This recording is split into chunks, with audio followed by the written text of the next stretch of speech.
Lá, irmãos. Vamos estudar essa palavra simplicidade, também a palavra pureza. Meus irmãos e irmãs, preste atenção nisso. Quando o homem pecou, foi isso que ele perdeu. Ele perdeu a simplicidade e ele perdeu a pureza. Aparentemente são palavras comuns, mas nós temos que ir a fundo nessas duas palavras para nós entendermos a tragédia da queda. A tragédia da queda. Perdas que o homem por si só jamais poderia reconquistar. Então, por favor, deixe-me colocar um texto para vocês, para nós entendermos isso aqui. Primeiro, eu quero mostrar algo para vocês. Gênesis 1, 26, um texto muito estudado dentro deste assunto. Gênesis 1, 26. Façamos, disse também Deus, façamos o homem conforme a nossa imagem.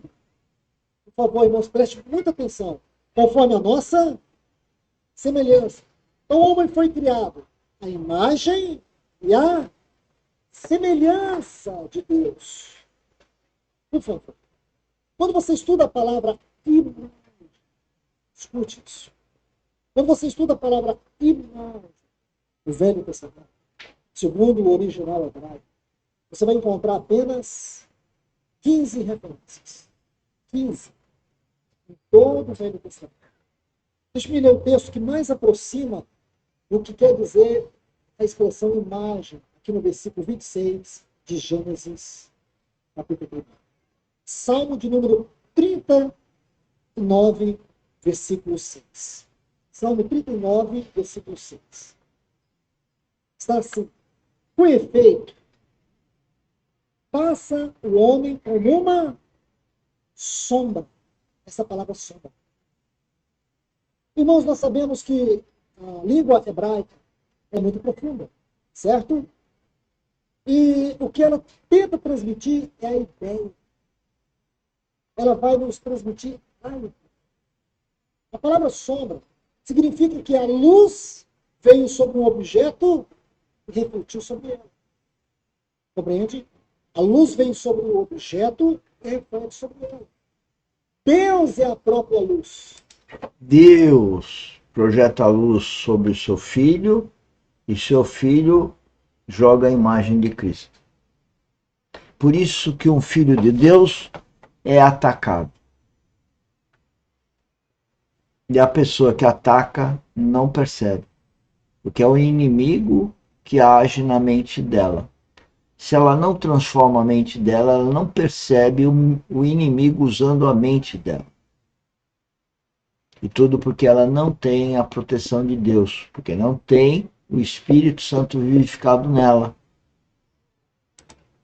Quando Deus criou o homem, o desejo de Deus, então, era que o homem pudesse ser uma sombra da sua luz. Se nós não entendermos, se nós não desmembrarmos a estrutura da revelação dessas palavras, nós nunca vamos saber o como da queda. Nós não vamos saber o que foi que nós perdemos, o que nós obtemos em Cristo Jesus. Então, quando Deus criou o homem, o que Deus está comunicando com isso para mim e para você? Porque a palavra imagem é uma sombra. Criou Deus o homem para que ele fosse uma sombra dele. Aqui nós temos um texto que escancara essa palavra. Então significa que Deus nos criou para que a luz da sua vida produzisse em nós uma sombra de Deus. Gaste um segundo pensando nisso. Era isso que Deus criou no homem. E que o homem refletisse a luz dele como uma sombra.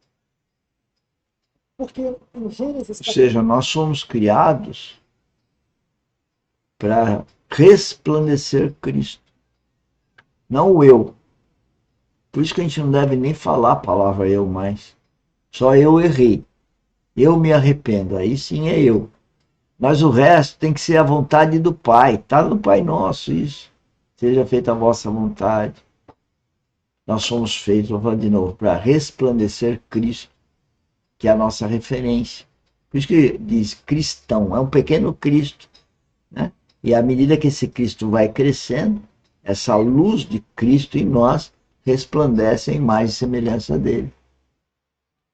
Pense nisso, senhores. Acaba com eu. Falou eu, tá errado. Capítulo 1 e 2, os céus e a terra estão muito próximos, espiritualmente falando. Hoje, irmãos, quando você olha para cima, dá até desânimo. Você não sabe calcular o tanto que é distante os céus da terra. São bilhões e bilhões e bilhões e bilhões e bilhões de anos-luz. Entende, irmãos? A luz, ela viaja rapidamente. 300 quilômetros por segundo. Pronto, quando você já imaginou, ela já rompeu. Agora imagine que você falar de bilhões de anos-luz. Isso não alcança, esses números astronômicos não nos passam pela cabeça. Isso aqui tem porém, irmãos. Quando você lê Hebreus 10, 19, diz que nós podemos entrar no lugar santíssimo. Se cada dia que os cientistas descobrem um lugar mais distante no universo, eles falam de bilhões e bilhões e bilhões e bilhões de anos. O trono de Deus está muito mais longe do que isso, mas para mim e para você, ele está tão perto. Ele está tão perto. Por causa da vida espiritual. Anos estudando, fazendo contas que nós nunca imaginamos, irmãos. Eu e você podemos chegar nesse lugar mais alto e sentir o frescor da sala do trono de Deus. Como nós podemos, irmãos? Porque Deus criou dentro de nós uma faculdade que se assemelha à sua natureza. Sabe que faculdade é essa? O Espírito. A faculdade que a gente menos cuida. O Espírito.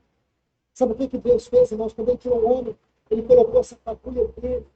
Lembra aquele texto que nós vimos semana passada? Os dois. Eclesiastes 3:11, quando diz que Deus colocou a eternidade dentro de nós. Zacarias 12:1, quando ele fala das 3 dimensões, do universo, da terra e do espírito. Ele coloca o nosso espírito na dimensão da terra e do universo. Ele parte do mais elevado para aquele mais pequeno, que é o nosso espírito. Entende, irmãos? Nosso espírito é uma realidade. Um astronauta, ateu disse assim... A vida espiritual é uma realidade. É em vida espiritual que nós ouvimos o Espírito Santo. Sem a vida espiritual, nós não ouvimos o Espírito Santo. Aí vem a finalidade da academia, que tão poucos querem nos ajudar a compartilhar com essas pessoas que não conseguem compartilhar para os próprios filhos, com as pessoas que não querem participar da academia. E a academia está fazendo o quê? Treinando a vida espiritual, está treinando o relacionamento com o Espírito Santo, está treinando a transformação da mente. E eu choro, senhores, eu choro, só que o meu choro é por dentro. Choro muito. Ainda bem que é por dentro, tá? Senão eu não tenho mais lágrimas. E as pessoas não entendem. Elas não conseguem se salvar e muito menos salvar seus filhos, seus pais, porque não compartilham o nosso projeto, e o nosso projeto é nosso, é de todo filho de Deus, que é, no trabalho de hoje, a transformação da mente. Eu só transformo minha mente se eu ouvir o Espírito Santo. Espírito de habitação, é o espírito de filiação. Só com o Espírito Santo que eu posso dizer que sou filho de Deus. Como filho de Deus, eu tenho que obedecer ao Pai. E para obedecer ao Pai, eu tenho que ouvir pela intuição, que é o Espírito Santo, isso é realidade. Vida espiritual é uma realidade. Creiam. Estou aqui testemunhando. Para um neurocirurgião, eu não creio em Deus, por uma simples razão. Aí o neurocirurgião cristão disse, por que você?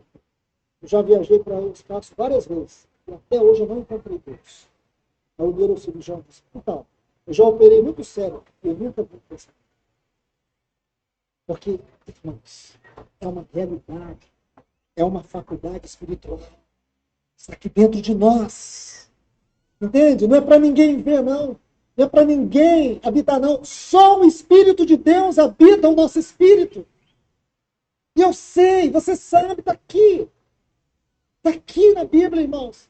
Nós lemos em João 10, só em João 10. uma série de textos onde Jesus fala